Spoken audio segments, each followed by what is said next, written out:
Live, and hopefully you are doing well. God bless you. Wanted to come and talk a little bit today, so hope that you are doing well and things are well with you. Wanted to come and talk a little bit today about the concept of math. Wanted to talk about math, and I want to talk about the concept of Nebma'at Ra, as Amenhotep III, and kind of talk about this whole idea because as we think about what our ancestors did and what some of the great accomplishments they did, math had a lot to do with it. Scholarly pursuits were a part of their spiritual life. There was no part of Kemetic life, of Kushite life, of African life, and life in general where people were not connected with spirituality. They were not connected with this being an aspect of God or being able to really show what they value. You really know what's important to a person by figuring out what they spend their time with, right? What's at the core of your value? So when you look at it from a Kemetic standpoint, and you look at the things they did, the things they build, the things they did from an educational standpoint, it was all centered around spirituality. So all of these things, there was no part of their life that was not connected with and central to and a part of their spirituality. And math is a part of it. So when I think about it and I think about practicing the ways of our ancestors, I don't think we can do that without, having education at the forefront. Because you're talking about people who help to invent writing and advance writing. They help to invent and help to advance mathematics.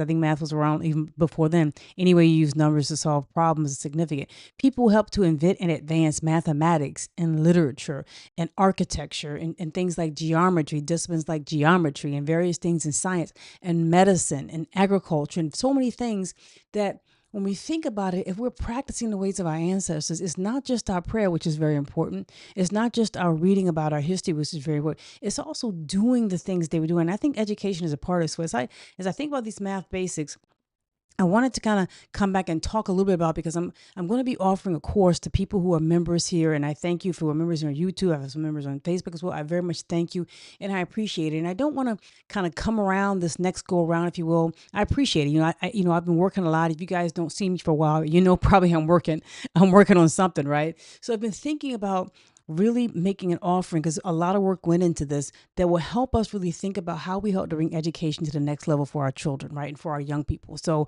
I'm bringing out a course that's available to people who are members. It's available today. I'll put the information down so the members can access it. And I very much appreciate it. I'm making it available to members specifically because it's a lot of work. And I think we should value, when we think about math, when we think about education, our ancestors valued these things. And I think that if you know and understand how much time and how much work goes into doing it, a work person is worthy of their hire, or a workman is worthy of his hire, they say. And if you do that, you should respect that and value that. And that's why there's some value attached to it. So I'm having these resources that I'm putting together and focused on math as well as reading and language arts. And you see an example of one of the stories there, but it's resources that are going to be available through a Google Classroom. So I was, working with Google, just putting together Google Classroom. I'll make it available to and offer to people who are members. So you guys will get the code and the invite link, and you can join. And I'm putting up a whole bunch of modules, a lot of things that help us as we're getting into school. So of course you'd have to make sure you're complying with Google's terms and conditions for Google Classroom. So you'd have to read that, and obviously it'd have to be the supervision of the parent in charge. So you'd have to look at all that and make sure that you're reading. But I wanted to offer this because this could be available to adults, to whoever would like to take it. But there were some resources development. You see, this is some examples from our English language art, things that are going over various parts of speech. Writing techniques will be in there, reading stories that really point out. And you can see at the top of here, it talks about pronouns and adverbs and various things like that. And, vocabulary words, subject, verb agreement, things that may be helpful for our children, for them to learn as they think about mastering this whole idea of writing and communicating for themselves. So that's in one of the courses that's there. It's one of the courses, but not only that, mathematical courses. So whether you're talking about negative numbers or absolute value and things of that nature, these resources are there as well because math is significant. When you read some of the medical papyri as well as mathematical papyrus, you will notice that, even when we're talking about the quote unquote rhyme papyrus, which is really written by an important scribe that was copying something that was written from earlier, he talks about mathematics being the secret to all things that are knowable. It's a way to get to understand things that may seem like they're mysteries. That mathematics is a key to that, and that's how he looked at this discipline. This is the way of going about finding out the secrets. And then we all say that math is a universal language. And we think about it, our ancestors were doing many things when it comes to math. So as I have this resource here, it's not only just negative numbers, absolute value, things that resources that may be interesting for a kid to be able to read or somebody to be able to see, to really explain this in very kind of friendly ways, kid-friendly ways, if you will, and really kind of looking at, whether it's things like a number line or things, think pre-algebra, think algebraic types of things, pre-algebra resources, going into more algebra related things as I get the chance to put more things up. But I want to put this out there. I want to put these resources out there. And as I mentioned, membership is only $4.99 a month. It starts at $4.99 a month. I appreciate those who have already, been there and downloaded the libraries and looked at the artwork and looked at some of the timelines that I put up and some of the documents that I put up and some of the courses on Kush and ancient Kemet and a lot of the research. But I look at that and that's significant and I appreciate that. I'm also going to branch off and doing some of this mathematics because I think our ancestors were dealing with mathematics. I think that they were dealing with things, and it's one of the things that made them so great. They had a central idea of the world from a spiritual point of view, from a spiritual standpoint, and it allowed them to touch on all these things we now call disciplines, right? We will separate and say mathematics is here, or even when we think about the human body and medicine, you have a cardiologist, which is good. You have a cardiologist, you may have an endocrinologist, you may have a gynecologist, you may have a pediatrician, and you may have the various people who work on various aspects and systems in your body. We kind of separate things but from a Kemetic standpoint, this all goes together. So as we start to think about how our children and our ancestors kind of connect together, it is going to be through things that are very practical. And it is this spiritual study that allowed us to help to start some of these disciplines. I mean, where would the world be if people hadn't studied it from a spiritual standpoint and discovered some of these things? So as I think about that and I think about some of the amazing things that were done from a Kemetic standpoint, I want to kind of touch on them. And as I mentioned, God bless you. Thank you so much for joining. I appreciate it. I want to kind of touch on them. As I think about that, a lot of our answers, a lot of things that they were making, a lot of things they were building, it took math, right? It took the ability to understand science. And as we think about that, I feel like if we're doing this and we practice this, we should, just as we start to sharpen our skin, it doesn't matter how old you are. It doesn't matter. Sharpening your mind and sharpening your spirit helps you, and it helps the next generation. You never know what you'll be able to teach a child. You never know what you'll be able to impart to somebody because you know a little bit more, because you, whether it's at the age of 50 or 60 or 70 or 80, went back and started to study things that sharpened your mind, that kept you sharp, whether you knew a little bit more about mathematics or how to apply it, or how to apply some financial theory, or how to apply something that your grandchild or your child might be working with respect to school and things of that nature, how you can help. You just never know the seeds that you plant. You never know. I've even talked about Martin Luther King's grandfather and his great-grandfather, who was a preacher, unfortunately enslaved, but it was his great-grandfather who put the seed in Martin Luther King's grandfather to help to start that whole line, that really transformed a part of Atlanta and really had an impact on the world. You never know what the seed is that you'll produce. And as I look at this, you probably know, as I touch on Amenhotep III, you probably know that his Haru name really kind of went into, a strong bull, mighty appearing in truth, and, looking at someone who was pacifying the two lands. And when you get to Smiter of the Asiatics, one of the things that you find that they talk about a lot is, people don't talk about them. They always talk about them, fighting the Nubians. They never talk about them and what they said about people who were to the east of them as well. So the Set Jew, he calls himself smiting of the Set Jew is there. And he also calls, his Nepti name, and his Nasut name is Neb-Maat Ra. Ma is Ra is the Lord of Truth. Ra, and you think about that. Truth is Ra, or Ra is Lord of Truth. And you think about that. I think about connecting himself with Maat, connecting himself with Ra, connecting himself with truth. That's very significant. And when I think about that, he took this understanding and this concept of being a manifestation of Ra, this concept of being a manifestation of God, and he went from a significant standpoint on a building campaign that really is unlike many people who served in the role of Nasut in ancient Kemet. Many people did many different things, but he stands out as someone who took these concepts, a lot of these concepts that we're talking about, a lot of things that we're looking at. If it wasn't for him, some of the things that were at the temple that we call Luxor, if you will, which we'll talk about in just a second, he helped to develop a lot of that. That whole idea of the Southern Nepet, the whole idea of taking Amen statue and Mut and Khonsu and helping to move them to a grand temple, if you will, that was on the other side of where Ipet was he had a lot to do with that. And when you think about it, those concepts, just imagine the mathematics that went into it. Imagine the science that went into a lot of things he did. And just to give you a perspective of where he sits in the dynasty of 18, he's right here at the Tutmosis IV. He's the father. This is the father of Akhenaten, the grandfather of Tutankhamen. So this is Amenhotep. He is the father of Akhenaten, the grandfather of Tutankhamen, and he is someone who, he came into power at a time where it was relative peace. I mean, a lot his grandfather, his great grandfather, and great great grandfather, and his line of foreparents had done a lot to, one, help to rid the kingdom of the Hyksos and the Het-ka-Ptah of the foreign rulers. They kicked them out, but then as a result of that, they expanded their empire well into what is today modern day Israel and Syria, past the Euphrates, going all the way down to the third cataract of the Nile into what was ancient Kush. They expanded their empire, if you will. And when he came to power, he had dealings with, all over an extensive area. He had dealings with a significant part of the world at that time, an important part of the world. And so you find a lot of political things going on. And there's some things to talk about whether or not he was, marrying people from other areas, which, a lot of them did at that time. They married and intermarried, but he would not allow his daughters to be married to those people because they believed themselves to be divine. But one of the things he did was, as he held his political dealings, in his political workings, he was also able to build, right? He was also able to put a lot of information, a lot of money and resources into magnificent buildings. And you see right here, this is an example. This is the colossal of Memnon. These are statues of him, really. And these are statues that for years and years later, hundreds of years, many years later, many years later, when the Greeks finally came into ancient Kemet and took over and began, to be there in larger numbers, you saw them. They went to this area, which by this time was old. By this time was years and years old, and they thought this was something to do with one of their legends, like the Legend of Troy. They thought it was something to do with the Memnon and the king of Ethiopia. Very interesting that this was statues of the king of Ethiopia, one of the legends from one of their stories, from their tales, and there was some wind that would be blowing through one of the colossal statues there, and they thought that it was speaking, and he was being spoken to by his goddess mother or something like that. So you find this, but this right here is a significant kind of representation of what his temple was like.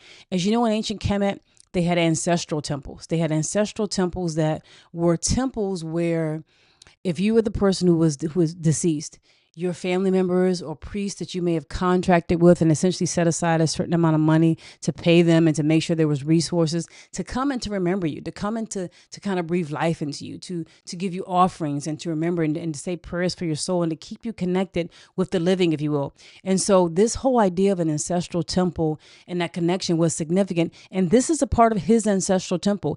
And it must have been a magnificent temple. It must have been, when you see the remains of it, and these just being one part of it, it must have been a magnificent temple, because you can see the foundation, you can see the colossal statues that are there. A lot of it's been ruined down.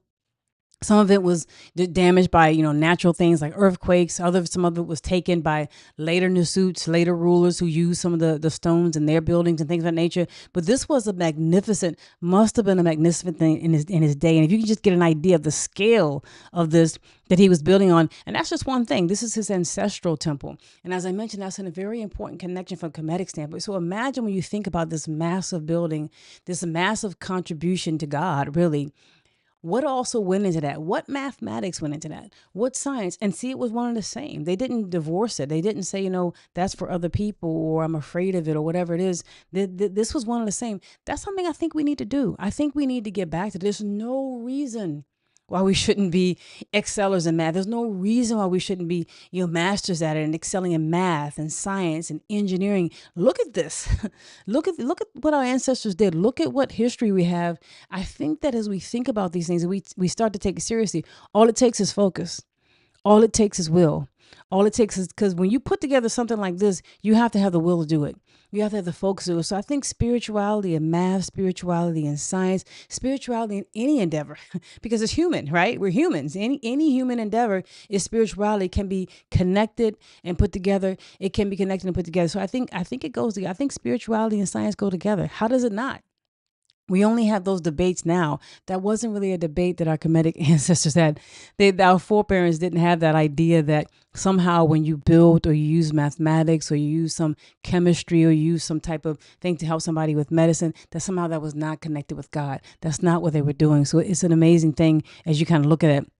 And God bless you. I want to thank you from Thank you. Thank you so much. Thank you for joining. Thank you for joining. I appreciate it.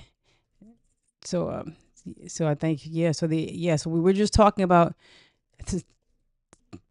thank you so much. Yeah, we're talking about just some mathematics, and I was talking about, thank you for asking. I was talking about, just, just some courses that I am putting out there for those who are members on YouTube. Thank you so much for sharing. And I was mentioning to, since you were asking, I was mentioning to him, there are some courses with respect to English language arts, that for people who are members here on YouTube and on Facebook. I'm going to be making this available to help support us as our kids are going back to school. We need to know this.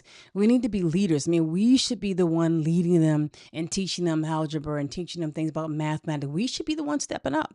We should be the ones leading. Just like you're in a situation, you're a child, you're in a room or something, you expect adults to lead, right? We shouldn't just lead when it comes to basketball. We shouldn't just lead when it comes to entertainment. We shouldn't just lead when it comes to other things, right? Which we call, these are adult things. These are things we lead. We should be leading when it comes to math and science. This is what our ancestors were doing. So that's what I was talking about here. I'm making these resources available to those who are members. And these are some of the modules that are up. It's a Google course, whether it's absolute value or negative numbers or number line type of pre-algebraic and going into algebraic thinking. So that's what I was kind of hitting on and connecting that. So thank you for asking, connecting that with what our ancestors did. Because I really don't believe, thank you so much, I appreciate it. I don't believe we should come here and in this setting and not pursue all of our gifts, all the things that are available. There's no aspect of your spirit, there's no aspect of human endeavors that are not privy to you or not accessible to you from a spiritual standpoint. There's nothing. That's really what it's all about. God will bring in you talents that you didn't know you had. God will bring out and allow you to touch them. You may not think you can sing. You may not think you can dance. You get in touch with the spirit, you find yourself singing and dancing because you're not caring about other folks. You're literally focused on what you do. There are talents and things you could do that are amazing. All we have to do is tap into it, right? All we have to do is tap into it. And as we tap into that, we find ourselves touching on things that are remarkable. So not only are you doing stuff like this, I mean, this is a remarkable accomplishment, but as you kind of move on, there are many things that were done. I'm just using Amenhotep Ra as an example of that, but this is some of the excerpts from his ancestral temple. And he's talking about, he was beloved of men and that he did this to satisfy, men's heart, and that he made them a monument for his father. He's clearly like saying and talking about how he made this of precious stones and he gave God his best. Imagine doing something on a monumental scale and giving God your best, right? He's talking about, and you can find this in writings that were associated with his ancestral temple, which you just looked at as part of the remains just earlier, but that were taken from other people took it, like Amenhotep III and people of that nature took it and used some of his stones for their buildings. But he talks about building this magnificent temple for God and putting everything he had into it. Nothing you have that human beings can do. I don't care if it's science. I don't care if it's physics, chemistry, whatever you need to bring forth in. That's the amazing part about it. I bet you there were a lot of people who said you couldn't do this. You couldn't do these things. There were a lot of people who said these things were impossible. I'm going to show you this right here. This right here is Jebel Barkal. This is a holy mountain, the holy mountain that's in ancient Kush, and it is one of the areas that the Kushites and the Kemetic people thought were very holy. And I'm looking at some of the columns that are coming from that Auset area. But this part right here, there was, and this is just kind of a depiction of it. There was a magnificent, and I never knew this until I started reading and searching more. King Taharqa, who obviously lived after Amenhotep III, after Amenhotep Ra, King Taharqa of the Kushite era, the resurgence of Kushite, he helped to build apparently this magnificent monument at the top of this pinnacle here in Jebel Barkal. And in it was like a statue and a commemoration of some of his victories and some of his accomplishments. And apparently it was like laid in gold and this magnificent monument that was literally at the top of this. How in the world do you do that thousands of years ago? Let's go back 2,000 or 3,000 years. And how do you put something here? Because this cliff was here thousands of years ago. It's believed, based on what people have studied and the notches that they found in parts of this, that they probably had some type of scaffolding, some type of ramp system where they were able to levy up and bring up resources. They maybe even had a pulley to be able to lift this huge statue and this monument to put on the top of here. And this was done under King Taharqa from Kush. This was engineering. This was a magnificent engineering feat. How much math did they need to do that? How much courage do they need to do that, to go up there and do that? How much science? How much do they need to know about their environment? And this was something that I just thought was reminding your feet. But as I go back there and think about just some of the remarkable things that they did, and this is, looking at when you think about the temples that are there, whether it's Het-ka-Ptah, so you're talking about the southern part. So Het-ka-Ptah is Karnak. All right, so you think about Karnak, you think about this place, and there's also the Luxor, which is kind of the southern part. So you have Het-ka-Ptah, which is the famous Karnak, which is obviously dedicated to Amen, and then you have a southern part, which we call Luxor, which is to the south, somewhat south of where Karnak is, Het-ka-Ptah is. You find the southern selective places, if you will. And when you look at a lot of the research, and I know you've seen probably some of the images online or on TV, or just maybe you've been there, magnificent, huge. What type of science went into this? Nothing stops you. Nothing can stop you from being what you want to be. Nothing can stop you from being who you want to be. If you put your mind to it, if you put your spirit into it, you can accomplish these things, and our children can too. So that's why I'm coming out with these resources. That's why I want to share this with people. You're going to see me doing both of it, trying to put out as much as I can. But I want to bless you with it and ask you, share me your thoughts with this. But I ask you to think about this and really think about how you open up your spirit to embrace many of the things that we need to do, because the answers on the other side of the challenges that we're facing, they're spiritual. Nothing is away from us. Nothing is outside of our reach. We can actually do these things. So I wanted to kind of stop there, and I want to kind of just check in on the chat to see if there are comments. And kind of go from there. God bless you. Peace to you as well. And just wanted to share that. So I hope that all is well with you as we kind of talk about that. And I'm gonna stop there, because there's a lot more that I want to cover as we kind of talk about more and more things. But I just want to mention that I do have those mathematic courses that are going to be out for those who are YouTube members. I very much thank you and appreciate it. God bless you. Please join me back again. Let me know if you have any questions and thoughts, and I'll talk to you soon. Bye bye.